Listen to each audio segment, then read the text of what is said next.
Hello guys, ഞാൻ നിങ്ങൾക്ക് ഇന്ന് ഒരാളെ പരിചയപ്പെടുത്തി തരാം കേട്ടോ. ഈ കിടന്ന് കുരുത്തക്കേട് കാണിക്കുന്ന ഇവൻ്റെ പേരാണ് ഡാനി. ഇന്ന് ഞങ്ങൾ ഇവനുമായിട്ടൊന്ന് ഹോസ്പിറ്റൽ വരെ പോവുകയാണേ. കാര്യം വേറെ ഒന്നുമല്ല, ഇവനൊരു വാക്സിൻ എടുക്കാണ്ട്. അത് മാത്രമല്ല, ഇവൻ്റെ സ്കിന്നിലൊക്കെ ചെറിയൊരു ഇൻഫെക്ഷൻ പോലെ കാണുന്നുണ്ട് കേട്ടോ. അപ്പോൾ അതൊന്ന് ഡോക്ടറെ കാണിച്ചേക്കാമെന്ന് വിചാരിച്ചു. അങ്ങനെ ഇവനുമായിട്ട് നമ്മൾ ഹോസ്പിറ്റലിലോട്ട് പോവുകയാണ് കേട്ടോ. ഇവനെ കിട്ടിയ ടൈം തൊട്ടേ ഇവൻ്റെ സ്കിന്നിലൊക്കെ ഇതുപോലെ പൊടിയായിട്ട് കാണുന്നുണ്ടായിരുന്നു കേട്ടോ. ഞങ്ങൾ ആ ടൈമിൽ ഇവനെ ഹോസ്പിറ്റലിൽ കാണിച്ചതാണ്. പക്ഷേ കുറവൊന്നുമില്ല. അതുകൊണ്ട് ഒന്നും കൂടി നമ്മളിവനെ ഹോസ്പിറ്റലിലോട്ട് കൊണ്ടുപോവുകയാണ് കേട്ടോ. ഞാൻ ഇവനെ കാണിച്ചു തരാം. അവൻ്റെ റോട്ടിലെ കാഴ്ചകളൊക്കെ കണ്ടങ്ങിരിക്കുകയാണ് കേട്ടോ. അങ്ങനെ ഞങ്ങളിതാ ഹോസ്പിറ്റലിലോട്ട് എത്തി. ഇത് പാരിപ്പള്ളിയിലുള്ളൊരു ക്ലിനിക്കാണ് കേട്ടോ. അവിടെയാണ് ഞങ്ങൾ ഇവനെ കാണിക്കുന്നത്.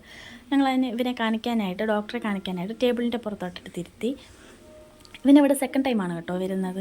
അങ്ങനെ ഞങ്ങൾ ഇവന് വാക്സിൻ എടുത്തു കഴിഞ്ഞതിന് ശേഷം ഇവനൊന്ന് റിലാക്സ് ആവട്ടെ എന്ന് വെച്ചിട്ട് മുറ്റത്തോട്ടൊക്കെ നിർത്തിയിട്ട് ഇവന് ആ ഇൻഫെക്ഷന് വേണ്ടിയിട്ട് ഡോക്ടർ ഒരു ഷാമ്പു തന്നിട്ടുണ്ട്. അതും വാങ്ങിച്ച് ഞങ്ങളിതാ തിരിച്ച് വീട്ടിലോട്ട് പോവുകയാണേ.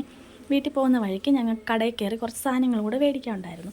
ഇത് ഞങ്ങളുടെ വീട്ടിൻ്റെ അടുത്തുള്ള കടയാണ് കേട്ടോ. അവിടെ കയറിയ സാധനവും വാങ്ങിച്ചിട്ട് എനിക്ക് വേണ്ടിയിട്ടൊരു ചോക്ലേറ്റും കൂടെ വാങ്ങിച്ചിട്ട് ഞങ്ങൾ തിരിച്ച് വീട്ടിലെത്തി. ഇത് നേരത്തെ അവന് വേണ്ടി വാങ്ങിച്ച ഷാമ്പു ആണ് കേട്ടോ. അപ്പോൾ ബാക്കി നെക്സ്റ്റ് വീഡിയോയിൽ കാണിക്കാം. ടാറ്റാ.